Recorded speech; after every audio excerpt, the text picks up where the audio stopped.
មកណាគេខ្លះក៏រងចាំอยู่នឹងការប្រកួតរបស់ Dream នៅខ្វះវិញបើសិនជាអ្នកគ្នាអត់មើលទេគឺតែមើលឲ្យហើយទៅដោយសារតែព្រឹកហ្នឹងគឺគាត់បានបង្ហោះហើយនៅក្នុងការប្រកួតហ្នឹងបើខ្ញុំមើលហើយគឺភើតពោះខ្លាំងមែនតើជាពិសេសគឺអាវៈនៅ Stronghold ហើយនៅក្នុងការប្រកួតហ្នឹងគឺក្បាច់ស្អីក៏មានដែរណាគ្នាឲ្យទាំងវាយក្នុងទឹកទាំងវាយក្នុងឡាវ៉ាស្អីក៏មានហើយរួមទាំងខ្ញុំមើលចូលចិត្តខ្លាំងមែនតើអ្នកគ្នាអាចទៅមើលវីដេអូពេញនៅក្នុង channel របស់ Dream បានហើយនៅក្នុងការប្រកួតហ្នឹងគឺតែខ្វះវាអត់បានឃ្លៀរទៅកាន់ Dream បានមកឃ្លៀរទេហើយខ្ញុំសរសើរ Dream ខ្លាំងមែនតើគាត់បកការលេងខ្លាំងមែនតើនេះអ្នកគ្នាខ្ញុំឲ្យអ្នកគ្នាមើលអាឈុតនេះមួយ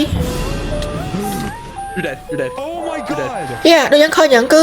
វ៉ាវខ្លាំងមែនតើចេះបើសិនណាគ្នាអត់មើលទេគឺតែមើលឲ្យហើយទៅហើយខ្ញុំក៏ដាក់ full វីដេអូណាគ្នាមើលកាត់ទេដោយសារតែជាប់ copyright ហើយនៅក្នុងការប្រកួតហ្នឹងគឺ Dream គឺជាអ្នកឈ្នះលែងមានការប្រកួតបន្តទៀតហើយ Dream គឺនឹងទទួលបាន$100,000ណាគ្នាហើយខ្ញុំក៏ចូលរួមសោកស្ដាយទៅកាន់តែខ្វះវិញនឹង fan តែខ្វះវិញដែរដោយសារតែ Dream គឺជា legendary ចឹងហើយគឺមិនចាយកឈ្នះបានងាយៗទេហើយគ្នាយើងអាចទៅមើលវីដេអូពេញបាននៅក្នុង channel របស់ Dream គឺគាត់បានបង្ហោះហើយ